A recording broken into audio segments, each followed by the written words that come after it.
Tyra Underwood was born in 1991 and raised in the small, deep East Texas community of Lufkin.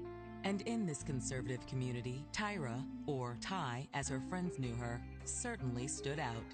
She was a very, very outspoken person. When something wasn't right, she would let you know off top. Ty was never afraid of anything.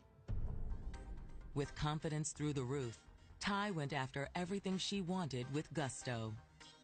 She always tried to go over the top and overachieve. She was at the top of her class in high school.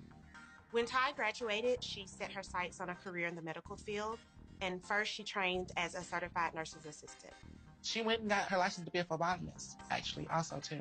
After that, her career just took off, you know? Then in February of 2014, Kenya Darks, Ty's childhood best friend and confidant, called Ty with a tempting offer to move a couple of hours north to Tyler, Texas. I used to preach to her, get out of Lufkin. There's way more to see in this world. So I asked her for a couple of months. In the end, 1 month, she was like, I'm coming. And I was like, are you for real? She was like, yes. And a few weeks later, Ty made good on that promise. She packed her bags and moved to Tyler. That was awesome. To have my best friend that close, like, hey, get up, I want to talk, or let's go grab breakfast. Compared to sleepy Lufkin, Tyler felt like a metropolis. And with Kenya's connection and Ty's qualifications, Ty soon landed a great job in her field. We worked at the same nursing home. Everybody liked Ty. Ty was fun to work with. And Ty always dressed to impress, especially after hours. Like, her body was gorgeous, sickening. And it was just like, wow, like, how did you do that? You are a hell of a dancer. You're not so bad yourself. So, typical night for us is men buying us drinks, dancing, trying not to sweat off our makeup or sweat out our hair. Sometimes, if the drinks are just in our system, it's just impossible. We're going to have a fun night. The hair is going to come down. But even for someone as outgoing as Ty, finding lasting love in a new place was challenging. We will meet guys, like 60% of the time it was over apps. Like a lot of young people, they began exploring online dating sites. The type of men that Ty would usually come across were men that were already involved. They were either married or they had a girlfriend. But Ty refused to waste time waiting around for Mr. Right. She had dreams of her own to fulfill. All she wanted to be was a nurse. In January of 2015, all of Ty's hard work paid off when she was accepted into the nursing program at Kilgore College. I was very, very, very proud of Ty. She made it look so easy. She was on top of the world. Which is why now, less than a month later, Ty's tragic death seems even more unfathomable. In the early morning hours of January 26, 2015, police in Tyler, Texas responded to what they believed to be a single-car accident involving 24-year-old Tyra Underwood. But upon closer inspection, the reality is far worse. As they're looking at the victim, they're finding gunshot wounds on the chest, the arm. Looks like we got a gunshot to the right shoulder as well. She lost a lot of blood. They couldn't revive her. She's not breathing. This wasn't a traffic accident. This was, in fact, a shooting situation, and we had a homicide. It's then EMS workers relay a startling new piece of information to police. When they were attaching the EKG leads, there wasn't any breast. Once you take closer examination, you could tell that this was a man dressed as a woman. It's a male. It's a dude. She looks like a woman. I mean, she's beautiful, and that was definitely the confusion at the beginning. Tyra, or Ty Underwood, identified herself as a transgendered woman. But Ty's birth name was Tyrone Underwood. With homicide detectives now arriving on the scene, officers bring them up to speed on the new development in this case. While EMS was working her, come to find out, it's actually a guy dressed as a girl. It's a revelation bound to complicate the investigation, especially in a deeply conservative community like Tyler, Texas. I'm gonna take a look at the body. Okay. We didn't know if this was a carjacking. We didn't know if it was a domestic dispute. We didn't know if somebody was in the car with this person and they had an argument and they got out. We had no idea what we had initially. While detectives can't rule out standard motives for the crime, The fact that you have a male victim that's dressed as a female forced them to consider a series of other possibilities. There's a possibility that Ty's killer didn't know she was a transgendered woman and freaked out and shot her, or that this was a hate crime. When you hear about a transgender person in the middle of the Bible Belt in East Texas, unfortunately, that's the first thing that comes to your mind. You know, she was targeted. While each of these theories is deeply disturbing, as investigators search Ty's car, they're soon able to eliminate at least one possible motive. We located money in the middle console, so that kind of rules out, a robbery attempt. Along with money, investigators recover Ty's iPhone, which could be crucial to this case. Cell phones are a tremendous amount of help a lot of times. There's photographs, there's text messages, there's missed calls. But just as police are about to begin searching the data on Ty's phone, they hit a snag. Oh. One with perhaps devastating consequences. A lot of iPhones, when they power down and you power them back on, they require a key to get back in. Without the passcode, detectives might never be able to access important evidence in the case, evidence that could be critical to this investigation. But despite this setback, police have a more pressing matter for now: tracking down possible eyewitnesses. I had officers go door to door to see if any other citizens out there heard any gunshots or saw somebody leaving the scene. There was a shooting that happened, and Gosh. have you seen or heard any gunshots? No, I didn't hear anything at all. The officers came back to me and said, we woke people up. It was obvious to me that they were asleep. They didn't hear anything. The only witness we really had heard some gunshots and then looked out the window and called 911. So we didn't have any witnesses that saw what actually took place. While the news is disappointing, fortunately, with sunrise comes new hope for detectives. They're able to find, over about the course of a city block, different evidence along the street. There were 2 9mm shell casings laying right beside the curb, about a block from where Tyrone's vehicle came to rest. Car parts and skid marks along the road tell the story of Ty's frantic escape. The crime scene really laid out the way Ty's life ended, which was with panic driving to get away. The car was in reverse.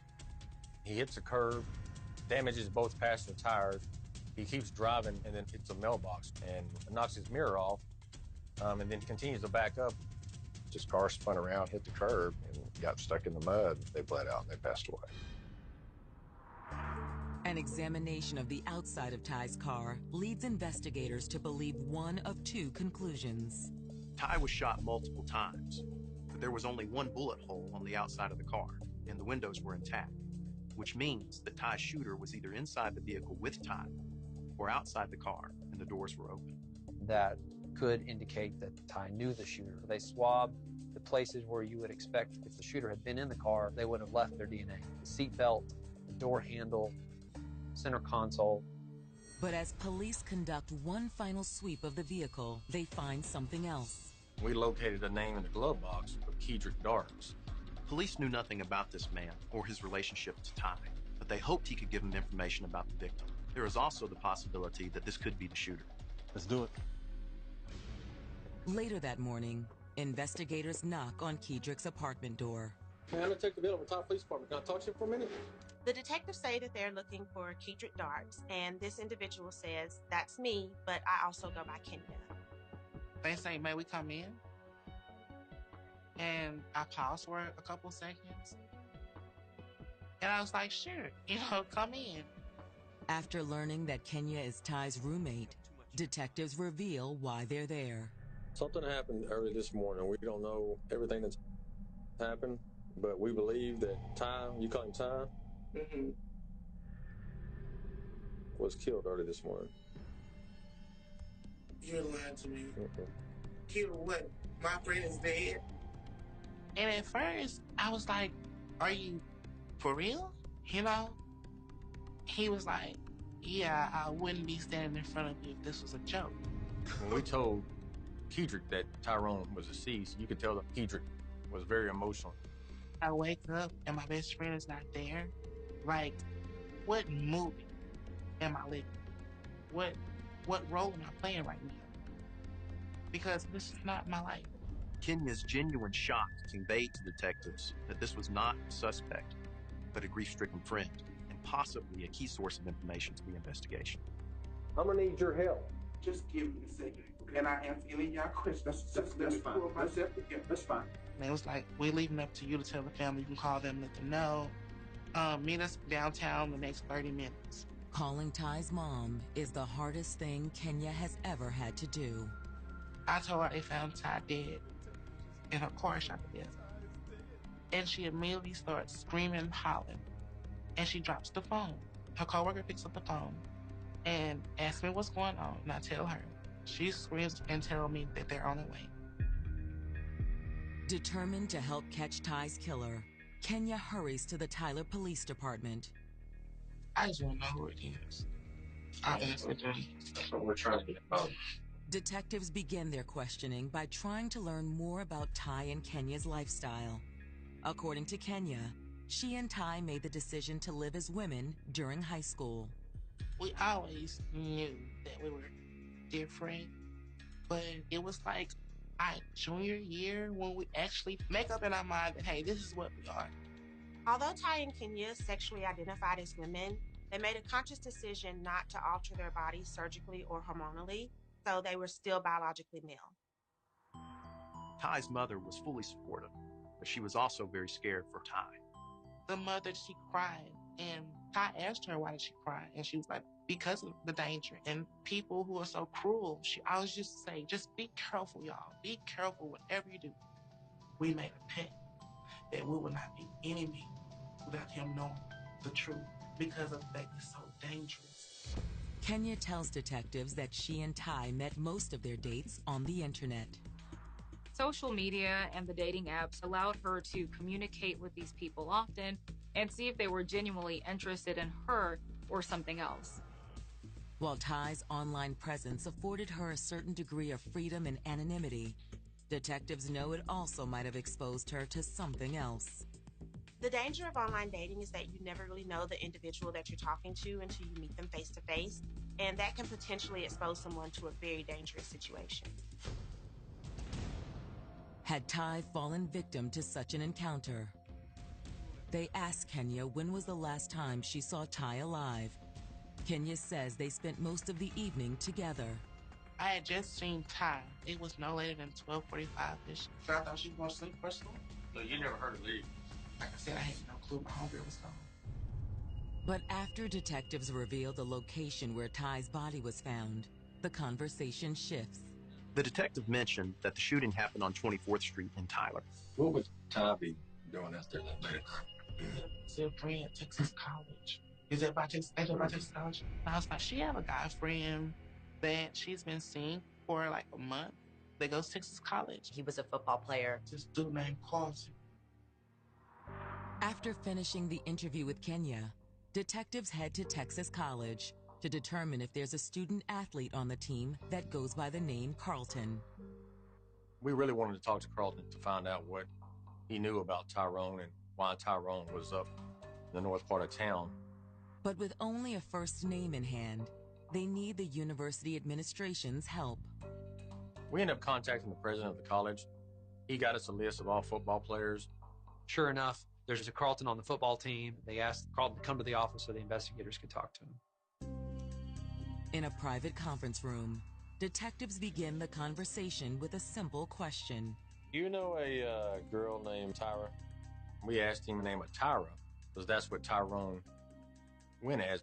The 21-year-old college junior readily admits to police that he and Ty were in contact.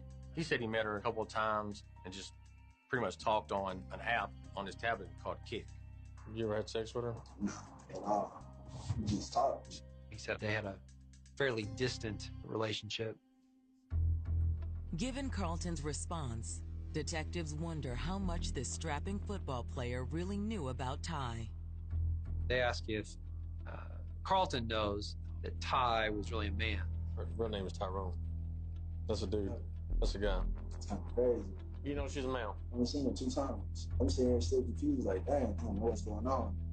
Tyrone was shot and killed this morning. Damn, it's kind of crazy.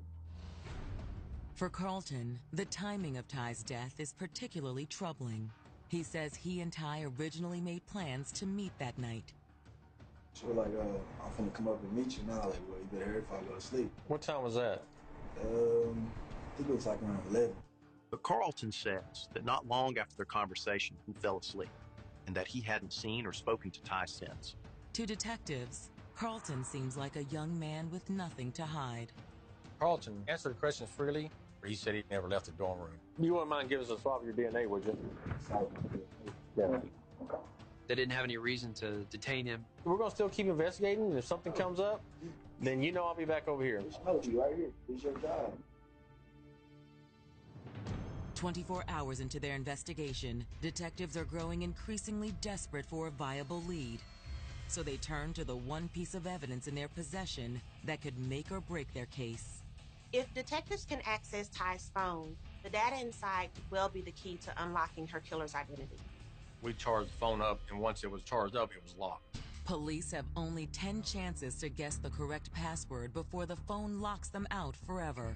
Investigators thought, well, what are the odds of us guessing the code? Try 1, 2, 3, 4. We end up trying a few different numbers. No, only got so many chances, huh? Then all of a sudden they tried the birth date. We're in. Okay. Get that. Once inside the phone, the secrets of Ty's personal life begin to pour out. But the sheer volume of Ty's electronic correspondence is overwhelming. There was a lot of messages between Tyrone and other individuals. At first, we were trying just to try to narrow down and see if he was communicating with somebody right before the homicide occurred. As investigators scroll through Ty's phone, one message on the dating app Plenty of Fish jumps out at them. It appeared to police that Ty had been communicating with a man named George McCrae just hours before the killing. They had met online. It wasn't just a platonic correspondence, and it was very clear that George and Ty had plans to meet. Cross-referencing their public databases with an online people search, investigators discover something stunning. George lived near the crime scene. After locating George McCrae, detectives bring him down to the station for an interview. We're looking into the death of a person here whose name is Tyrone Underwood. That name ring a bell with you? At first, George denies knowing Ty, but when detectives turn up the heat, George changes his tune. He admitted that he's been texting Tyrone. He was aware that Ty was transgender. Did it bother you that he was a dude? Kind of in a way, because I kind of thought it was a dude. I kind of thought it was a woman, but it was a dude with me. But just trying to meet up, you dig? Detectives already suspect that Ty's death could be a possible hate crime, and here's George admitting that Ty's sexual orientation bothered him. Detectives confront George with a text showing he and Ty had planned to hook up the night of the murder, but George denies that meeting ever took place. George said it got late. He wanted Ty to come to his place. Ty wanted George to come to her place. But in the end, he says, nothing happened. Detectives aren't so sure they believe George's story. The problem is, he did come that way.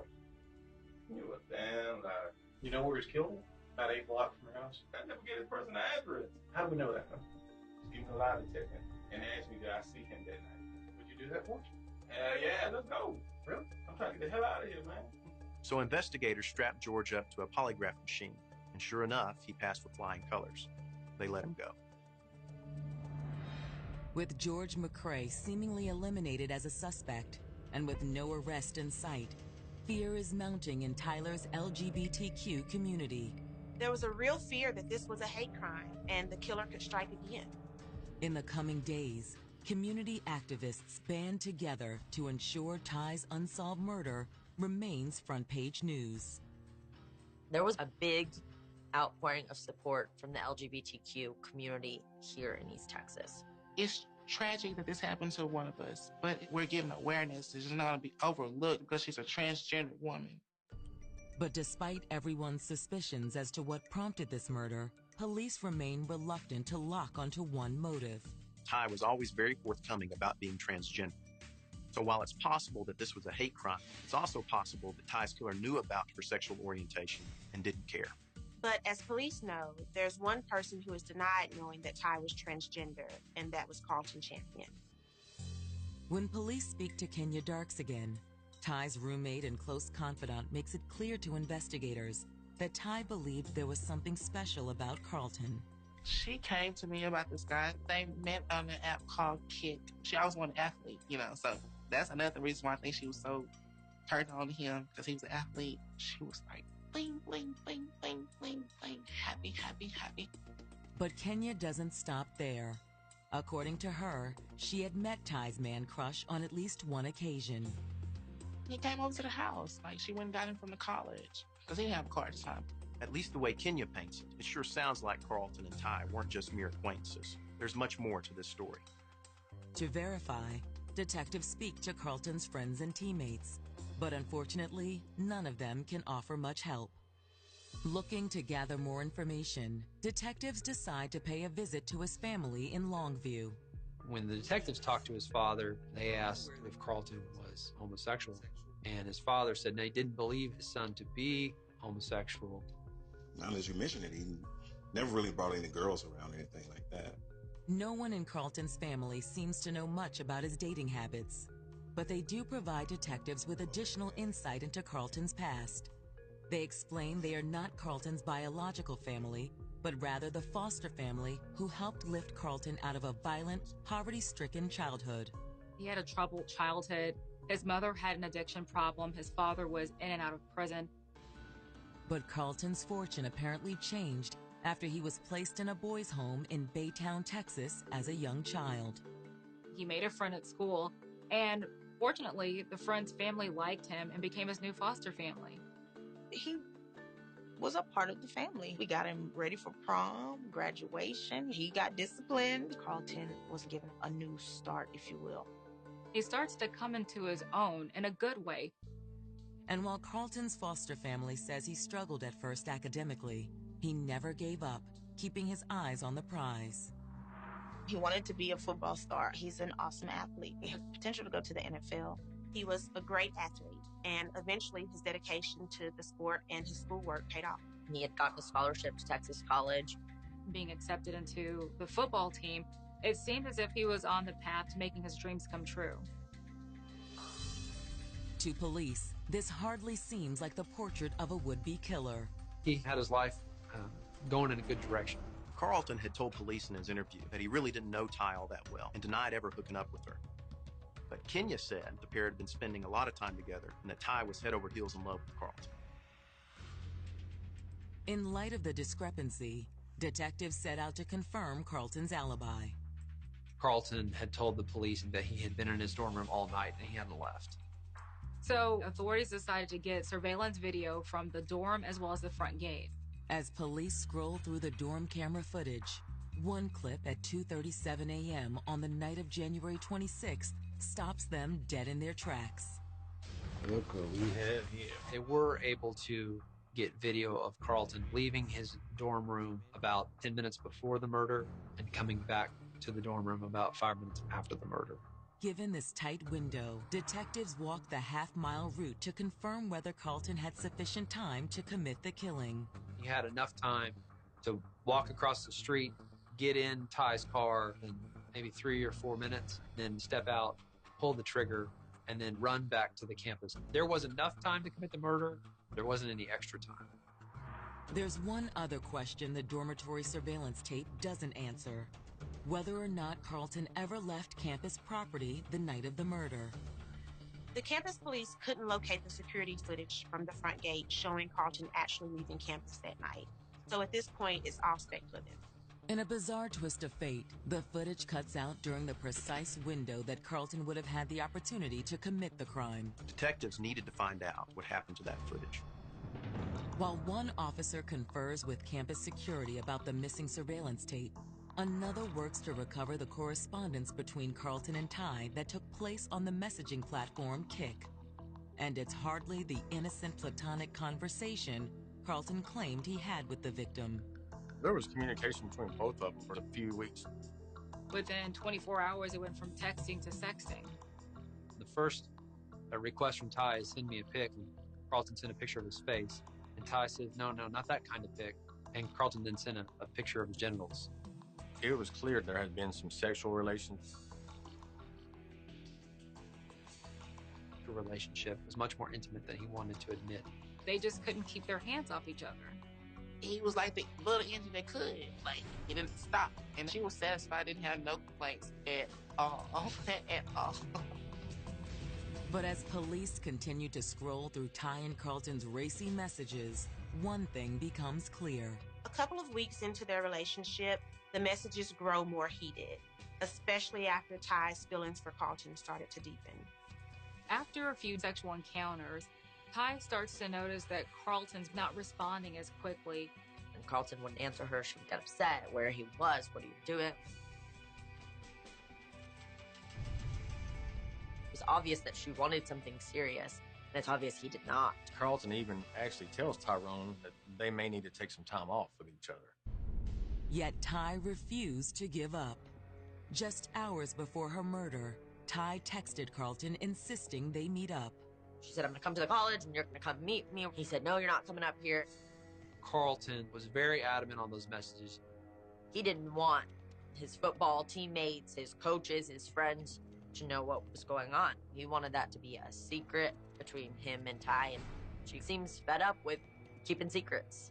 That's when Carlton tells Tyrone to pick him up 1 block from where the homicide occurred. And then that's the last text message between the two. Given the content of the messages and the time they occurred, detectives are certain they've found Ty's killer. But before making an arrest, they hope to find additional evidence that directly links Carlton to the crime scene. In the first interview with Carlton Champion, I asked him to provide a sample of his DNA, which he did provide. At that point, we were able to send off the DNA that our crime scene swab from inside the vehicle with Carlton's DNA. But while waiting for the test results, detectives learned something stunning about the missing gate surveillance footage at Texas College.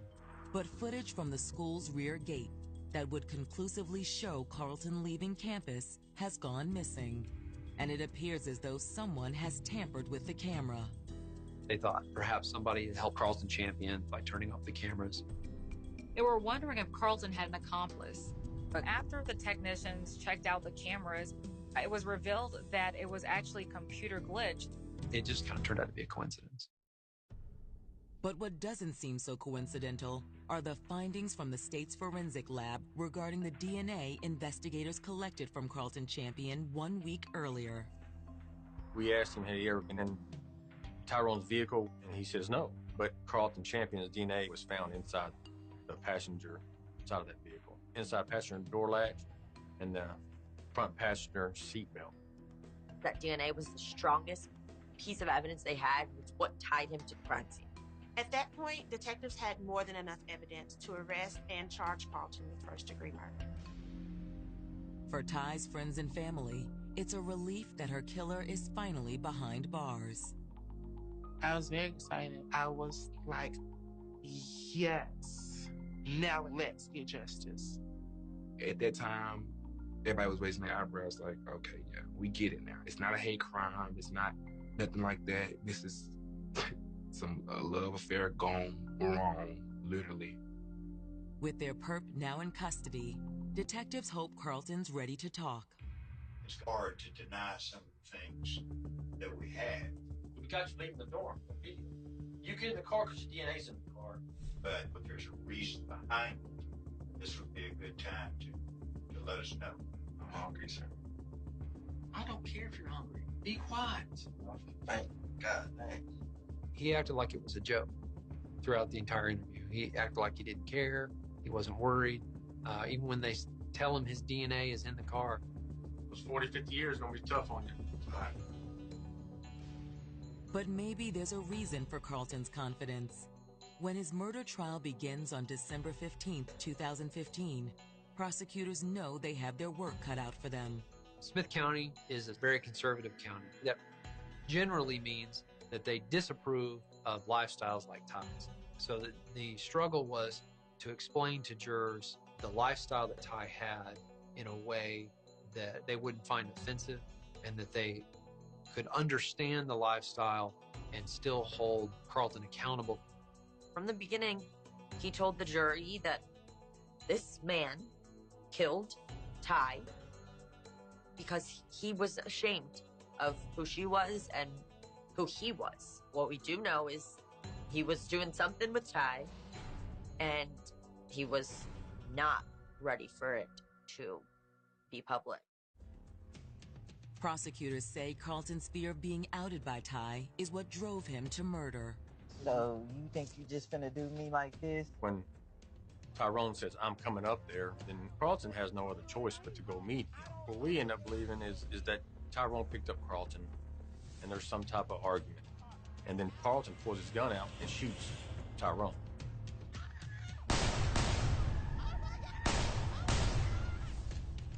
We didn't have a murder weapon, and we didn't have a way to prove that he had a gun at any point. He wasn't a registered owner of a gun. We didn't have any witnesses that said they'd sold him a gun. So that was something that we were missing. But we had a lot of evidence against him. We had the messages, we had the DNA. He lied about the relationship. He lied about being in the car. He lied about leaving his dorm room. Ty, she was hoping that this relationship with Carlton would be long-lasting, but in the end, her quest for love was the reason she was killed. Carlton's defense team counters by hammering away at the fact that their client has never owned a gun, nor have police ever recovered the murder weapon. Their whole case was identity. It wasn't my guy. Somebody else did it. On December 17th, when both sides rest and the jury retires to deliberate, no one knows which way the verdict will go. We were really sitting there and I'm like, Lord, please don't let this man get out. Those fears are assuaged when just 2 hours later, the jury returns with their verdict. When they read that he was guilty, we're all like crying. Actually, it's not even like joy. It's like, yes. I don't think there was anything the defense could have brought up that could have countered the cold hard evidence that they had. The following morning, the judge sentences Carlton to life in prison. Carlton is freaking out. Freaking out. I mean, he was thrashing. He screamed, I'll be back on the street. His family and friends were not quite back. Bailiffs had to come and restrain him and to actually escort him out of the courtroom. In the end, justice prevailed, and Carlton's life was ultimately taken away from him. He may be still alive, but he's living in a prison, and he will never see his NFL dreams come true. Though nothing can ever bring back Ty Underwood, her tragic death has brought the community of Tyler, Texas together in unexpected and moving ways. It was eye-opening to people who live here, the police department, detectives and officers, prosecutors, but I think it was also eye-opening to the LGBTQ community, that it showed them that everyone else does care about them. I'm looking at the good because it has created a way in Texas, you know, it's positive and it gives me just joy because not only are we celebrating my friend's life, we are able to give our community more awareness so it won't be your child or even me.